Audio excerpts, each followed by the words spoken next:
জনগণের ভোটে জয়ী হওয়ার পরও যদি আদালতের এক রায় মুহূর্তের মধ্যে সেই বিজয় প্রশ্নের মুখে পড়ে, তাহলে কি সেটাই হয়ে উঠতে পারে বাংলাদেশের নির্বাচনী রাজনীতির সবচেয়ে বড় বার্তা?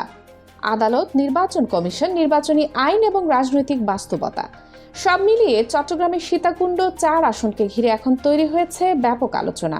আপিল বিভাগের এক গুরুত্বপূর্ণ রায়ের পর নতুন করে সামনে এসেছে একটি মৌলিক প্রশ্ন: কোনো প্রার্থী আইনগতভাবে অযোগ্য প্রমাণিত হলে এরপর কি হয়? দ্বিতীয় সর্বোচ্চ ভোট পাওয়া প্রার্থী কি সরাসরি বিজয়ী হন, নাকি আবারও অনুষ্ঠিত হয় নির্বাচন?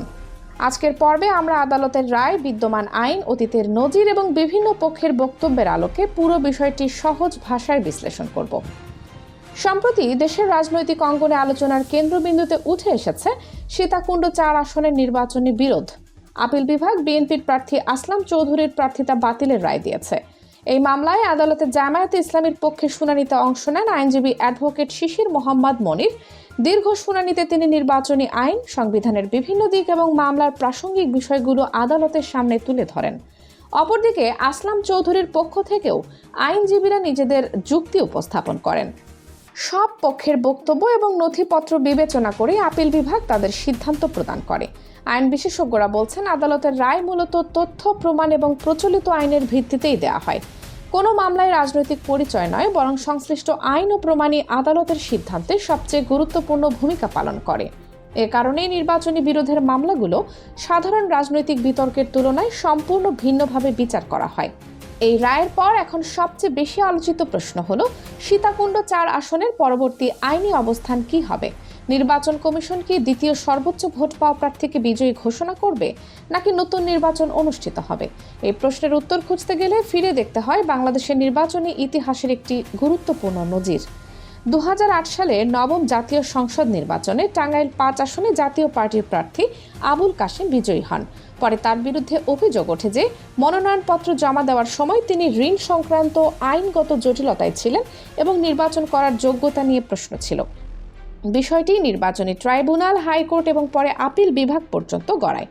দীর্ঘ আইনি প্রক্রিয়া শেষে আদালত তার নির্বাচন অবৈধ ঘোষণা করেন।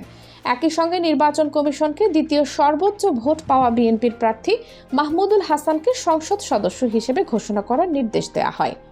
পরবর্তীতে নির্বাচন কমিশন গেজেট প্রকাশ করে এবং তিনি সংসদ সদস্য হিসেবে শপথ গ্রহণ করেন। এই ঘটনাটি বাংলাদেশের নির্বাচনী ইতিহাসে একটি গুরুত্বপূর্ণ আইনি নজির হিসেবে বিবেচিত হয়। তবে বর্তমান সীতাকুণ্ড ৪ আসনের পরিস্থিতির সঙ্গে সেই ঘটনার কিছু গুরুত্বপূর্ণ পার্থক্য রয়েছে। টাঙ্গাইলের ঘটনায় বিজয়ী প্রার্থী ইতোমধ্যে শপথ নিয়ে সংসদ সদস্য হিসেবে দায়িত্ব পালন শুরু করেছিলেন। অন্যদিকে বর্তমান মামলায় আসলাম চৌধুরী নির্বাচনে জয়ী হলেও সংসদ সদস্য হিসেবে শপথ গ্রহণ করেননি। ফলে দুটি ঘটনার আইনি অবস্থান পুরোপুরি এক নয়। তাই আগের নজির থাকলেও বর্তমান মামলায় আদালতের পূর্ণাঙ্গ লিখিত রায় এবং বিদ্যমান আইন অনুযায়ী নির্বাচন কমিশনকে সিদ্ধান্ত নিতে হবে। এই আসনে দ্বিতীয় সর্বোচ্চ ভোট পেয়েছেন জামায়াতে ইসলামীর প্রার্থী আনোয়ার সিদ্দিকী। রায় ঘোষণার পর রাজনৈতিক অঙ্গনে তার সম্ভাবনা নিয়ে আলোচনা শুরু হয়েছে। তবে এখন পর্যন্ত নির্বাচন কমিশন এই বিষয়ে কোনো চূড়ান্ত সিদ্ধান্ত জানায়নি। আইন বিশেষজ্ঞদের মতে, আদালতের পূর্ণাঙ্গ লিখিত রায় প্রকাশের পরই নির্বাচন কমিশন আইন অনুযায়ী পরবর্তী পদক্ষেপ নির্ধারণ করবে। এ বিষয়ে সাংবাদিকদের সঙ্গে আলাপকালে আইনজীবী শিশির মোহাম্মদ মনির বলেন, সাধারণভাবে অনেকের ধারণা হতে পারে যে দ্বিতীয় সর্বোচ্চ ভোট পাওয়া প্রার্থীকে বিজয়ী ঘোষণা করা যেতে পারে। তবে তিনি একই সঙ্গে স্পষ্ট করেন, আদালতের পূর্ণাঙ্গ রায় হাতে পাওয়ার পর নির্বাচন কমিশনই প্রচলিত আইন অনুযায়ী সিদ্ধান্ত নেবে। অর্থাৎ বিষয়টি এখনও আইনি প্রক্রিয়ার মধ্যেই রয়েছে। বিশ্লেষকদের মতে এখানে দুটি সম্ভাবনা সামনে রয়েছে। প্রথমত, আদালত যদি পূর্ববর্তী নজির অনুসরণের মতো পরিস্থিতি বিবেচনা করে, তাহলে দ্বিতীয় সর্বোচ্চ ভোট পাওয়া প্রার্থীকে বিজয়ী ঘোষণা করার বিষয়টি বিবেচনায় আসতে পারে।